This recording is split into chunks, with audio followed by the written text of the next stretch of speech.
संस्कार मिले, और पूर्व जन्म के संस्कार भी होते हैं। अगर माँ बाप के संस्कार ही अच्छे नहीं है तो बच्चे को कहां से संस्कार मिलेंगे? छोटे छोटे बच्चे नशे कर रहे हैं,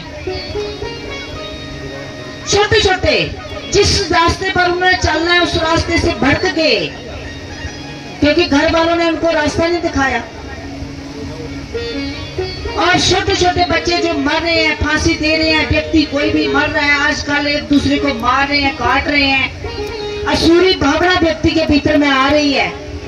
तो नेगेटिविटी के कारण आ रही है, नेगेटिविटी के कारण इंसान के दिल के कई प्रकार के भाव चैचोर होते जाते हैं,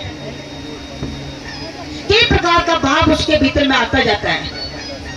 कभी सकारात्मक भाव आएगा, कभी नकारात्मक भाव आएगा, कभी हित के लिए आएगा, कभी अहित के लिए आएगा। उसका विचार बदलता रहता है, दिन में कई प्रकार का विचार बदलता रहता है। तो उसी भाव से व्यक्ति कर्म करता रहता है। नकारात्मक भाव जब आता है तो किसी से भी वो प्रेम नहीं करेगा, वो व्यक्ति एक दूसरे को काटेंगे, थोड़ी सी चीज होगी बस झगड़ा शुरू हो जाएगा, जे मेरी है, जे तेरी है। उसको पता नहीं है जे पहले भी जहाँ थी, हमारे दादे परदादे कई खाकर जहां से चले गए, हम क्यों एक दूसरे से द्वेष करें? द्वेष भावना ही हमारे भीतर में जो बुरा कर्म बना देती है, वही आवरण उसका आ जाता है हमारे भीतर में। राग, द्वेष, चुगली, निंदा, जी द्वेष किससे आता है? भगवान कृष्ण ने अर्जुन को पूछा था, नहीं अर्जुन ने कृष्ण को पूछा था गीता में कि प्रभु, व्यक्ति ना चाहते हुए भी बुरे कर्म क्यों करता है? कौन उससे बुरे कर्म कराता है? व्यक्ति ना चाहते हुए भी क्यों बुरे कर्म करता है? उससे कौन बुरे कर्म कराता है? भगवान कृष्ण बोलने लगे, काम।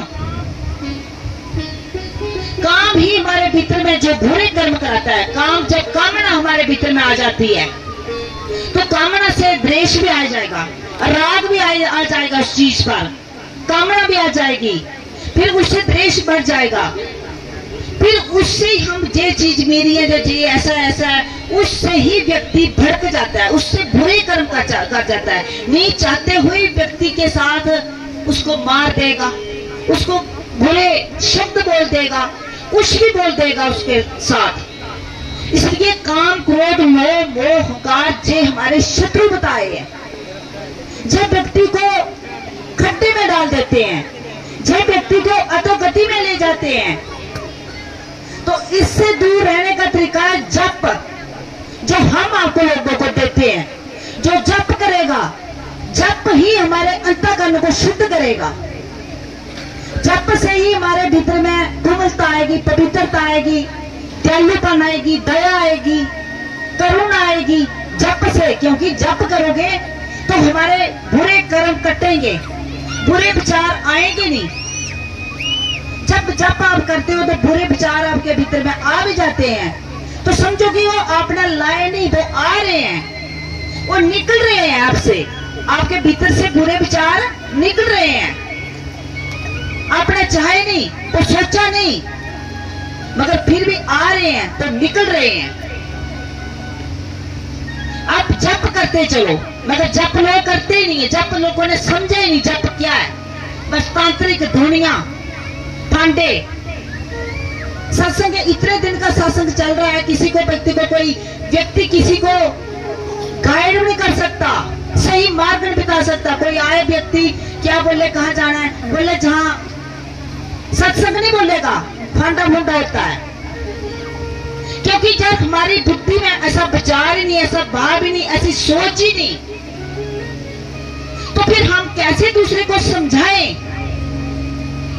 गीता शास्त्र लोगों ने घर में रखी है, पढ़ते हैं, मगर उसकी समझ नहीं आती,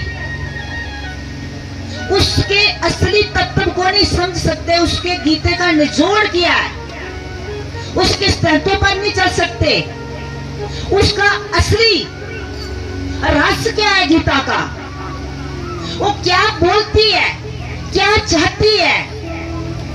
गीता के अनुसार ये सृष्टि चल रही है, गीता के आधार पर। मगर आज लोग शास्त्रों की ना मानकर अपनी मनमानी कर रहे हैं, तभी देश में इतना बुरा हाल हो रहा है। संसार में भाई भाई को मार रहा है, बंधु बंधु को मार रहा है, एक दूसरे को, मित्र मित्र से एक दूसरे से द्वेष कर रहा है। तो ऐसे ही मैं एक छोटी सी आपको कथा सुनाती हूँ कि मित्र मित्र से द्वेष करता है। लालच, जो मैंने बोला कि काम ही क्रोध जो एक हमारे भीतर में जब आ जाते हैं तो हम फिर अपने आप को भी लालच आ जाता है, तो अपना आप भी भूल जाते हैं, अपना सज्जन समझी भूल जाते हैं कि मेरे पास धन आ जाए, मेरे पास माया आ जाए, सब कुछ आ जाए और मैं इसको मार दूं। तो एक राजा था और एक उसका मित्र था राजा का। तो राजा राज्य करते थे, अपने राज्य महल में रहते थे। एक उसका मित्र था, तो मित्र उसका लकड़ी का व्यापार करता था। लकड़ी का व्यापार करते करते एक दिन उसके, मैं बोला कि मान हमारा नेगेटिव विचार भी करता है, नेगेटिव विचार आ गया उसका, लालच वाला की राजा राजमहल में मस्ती कर रहा है और मेरा व्यापार तो बढ़ ही नहीं रहा है, लकड़ी बेच रहा हूं मगर कोई व्यापार बढ़ नहीं रहा है, मुझे कोई मुनाफा नहीं हो रहा है। अब मैं क्या करूं? एक चंदन की लकड़ी है, इसको मैं बेचूं, इसको काटूंगा और इसको बेचूंगा मैं, मगर चंदन की लकड़ी कोई इतनी महंगी लेगा ही नहीं, कोई क्या करेगा? तो उसने सोचा कि चंदन की लकड़ी तो राजा को चाहिए, क्योंकि ये राजा है ना, तो राजा को जब मर जाता है तो उसको जलाते हैं, तो चंदन की लकड़ी से जलाते हैं। तो राजा मर जाए तभी मेरी ये लकड़ी लगेगी। है तो मित्र उसका, मगर बोलने लगा राजा तो हट्टा खट्टा जवान है, वो तो मरेगा नहीं, उसको कोई बीमारी भी नहीं है और निरोग है, तो फिर कैसे मेरी ये लकड़ी लगेगी? ऐसे करता है मैं खुद ही उसको मार देता हूं। तो जब एक दूसरे के पास जाते तो द्वेष भाव से देखते, द्वेष भाव से देखते कि उसके साथ वार्तालाप नहीं करता, द्वेष भाव से उसके साथ रहता। और राजा भी उसके बोलने लगा कि ये आज उखड़ा उखड़ा मेरे साथ रहता है, सही ढंग से बात भी नहीं करता, क्या बात है? राजा भी बोलने लगा इसको पता नहीं क्या हो गया। तो राजा को भी उसके भीतर में द्वेष आ गया, क्योंकि जैसा संग वैसा रंग, मतलब कि संग का भी रंग लगता है, संग का भी प्रभाव पड़ता है। वो हर रोज द्वेष भाव से उसके पास जाता था, तो राजा के भीतर में भी द्वेष की भावना आ गई। वो बोलने लगा भी मैं मारूं उसको, मगर कैसे मारूं? जो लकड़ी काटने वाला था, कब जाऊं मैं मारने के लिए? वो तैयारी कर रहा था। फिर उसके एक दिन भीतर मन में आ गया कि जो मेरा मित्र है, मैं इसको कैसे मारूं? मगर मैं मारूंगा। फिर उसके भीतर में अच्छा विचार आ गया कि अभी ये मेरा मित्र है, इसको मैं मारूंगा, एक पैसों के लिए मारूंगा तो कितना बड़ा पाप मेरे से हो गया, मैं क्यों इससे द्वेष कर रहा हूं? क्या बात है, अब क्या करूं? फिर उसके पास गया, एक दिन बैठा, बोलने लगा मित्र जी मेरा आपसे द्वेष भाव हो गया है। तो वो राजा भी बोलने लगे मेरा भी आपसे द्वेष भाव हो गया, मगर हुआ क्यों, क्या बात है? तो लकड़ी काटने वाला बोलने लगा कि मैंने सोचा कि मेरी लकड़ी नहीं बिक रही है, मुझे मुनाफा हो नहीं रहा है, तो चंदन की लकड़ी काट कर मैं बेचूंगा, मगर कोई लेगा नहीं, लेगा तो राजा की मृत्यु होगी, तो राजा को चंदन की लकड़ी से जलाया जाएगा, तो इसको मारूंगा मैं। मेरे भीतर में ऐसा बुरा भाव आ गया कि आपके प्रति द्वेष भाव इतना आ गया। तो राजा भी बोलने लगे मेरे भीतर में भी आपके प्रति द्वेष भाव हो गया कि क्यों मेरे साथ क्यों द्वेष कर रहा है।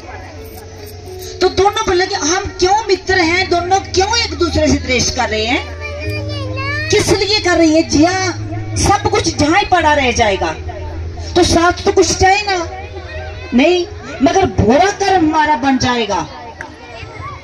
इसलिए ये सब कुछ छोड़ो।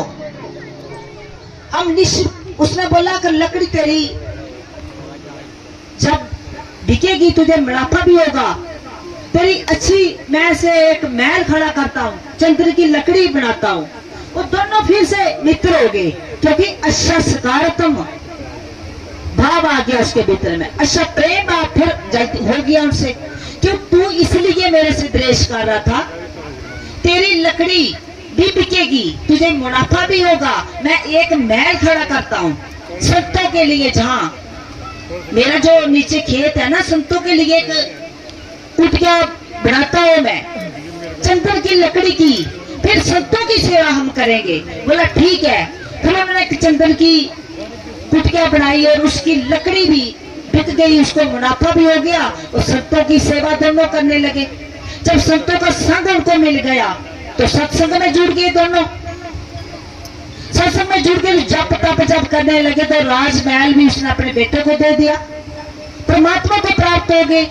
तो जो संग होता है ना, हमारे भीतर में विचार आते हैं, जो बुरे बुरे विचार भी हमारे से बुरा कर्म करवा देते हैं, और अच्छा विचार अच्छा भाव सात्विक बुद्धि जिसकी होती है, सत्व गुण जिसके भीतर में होता है, वो हर भलाई ही किसी व्यक्ति का ही सोचता है, बुराई नहीं सोचता। आजकल लोग हर व्यक्ति की बुराई सोचते हैं, भलाई सोचने वाला कोई विरला ही होगा, कोई विरला ही होगा। परमात्मा की भक्ति की लाइन पर चलने वाला भी कोई विरला ही होगा। अगर सारे चल पड़े ना, क्यों संसार में बार बार भड़कना पड़े, भूत प्रेत क्यों बनना पड़े, सभी परमात्मा के भक्त बन के तो बैकुंठ भर जाएगा। इसलिए लोग बोलते हैं नहीं, सत्संग भी जाते हैं उस स्वार्थ के लिए जाते हैं, मगर स्वार्थ के लिए ही आओ, सत्संग छोड़ो मत। तो एक दिन वो आपका विवेक भी जग जाएगा। उस विवेक को आपने ढक लिया है,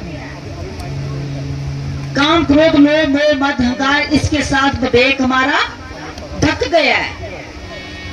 चुगली निंदा राग द्वेष हर व्यक्ति के भीतर में यही होता है। सत्संगी के पास कम बैठेंगे, मगर जो दुराचारी होगा, पापाचारी व्यक्ति होगा, उसके पास झट से बैठ जाएंगे। सत्संगी वाला व्यक्ति होगा ना, उसकी बातें उसकी समझ में कम आएगी, क्योंकि उसकी बुद्धि ऐसी नहीं है, वो निर्णय लेने वाली, भाव ऐसा विचार नहीं है उसका। मगर जब उसके पास बैठोगे आप, हर रोज बैठते जाओगे, तो एक दिन आपका विचार बदलेगा। तो सत्संग छोड़ने की चीज नहीं है, जप छोड़ने की चीज नहीं है। ये मनुष्य जन्म बार बार नहीं मिलता, एक बार मिला है। तो परमात्मा की भक्ति करो और अपना जीवन का उद्धार कर दो। क्या पता बाद में कहां जन्म आ जाए, कहां भड़को आप, कितना कष्ट और आने वाला कलयुग है ना का जो, वो बहुत भयंकर आएगा। अभी से ही आप देख रहे हो कि कैसे लोग लोगों को मार रहे हैं। इतनी असुरी पहले सतयुग में, द्वापर त्रेता में राक्षस होते थे, राक्षस भी मनुष्य ही थे, तो अभी तो अनंत लोग राक्षस हो गए हैं। कैसे लोगों को मार रहे हैं, असुरी भावना इतनी हो गई कि एक दूसरे से प्रेम नहीं रहा। जिन्हें प्रेम कियो तिन्हें ही प्रभु पायो। प्रेम नहीं है, स्वार्थ है। प्रेम चीज अलग है। प्रेम कोई स्वार्थ के लिए नहीं होता, प्रेम कोई कुछ दे उसके लिए नहीं होता, प्रेम भाव से होता है,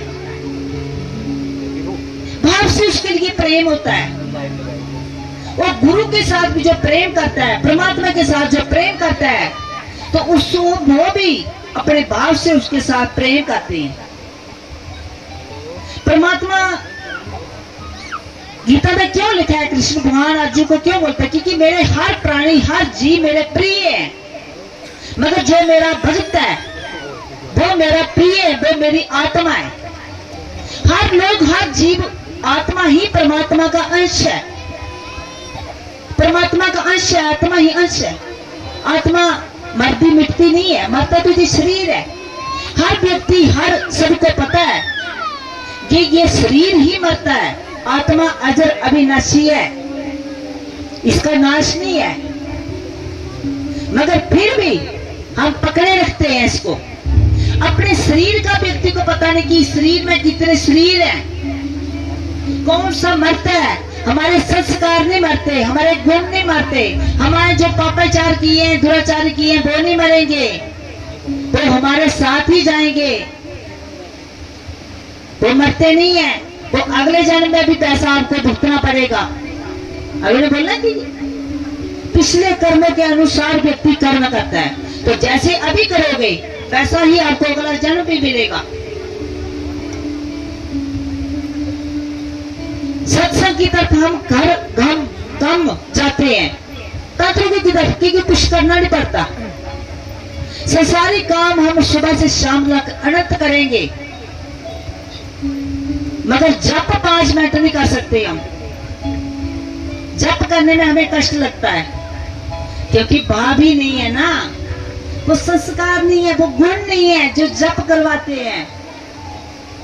परमात्मा का प्रिय वो है कि प्रभु के बिना एक जल तक ग्रहण ना करे, कि प्रभु को उसका नाम लेकर पहले उसको अपने भाव से, कि प्रभु पहले आप उसको समर्पण करें फिर खुद पिए। वो परमात्मा का भक्ति होता है कि उसके बिना पत्ता भी नहीं हिल सकता, सारे करे उसकी कृपा से हो रहे हैं। तो जब बुरे कर्म व्यक्ति खुद करता है, मन नहीं करता है,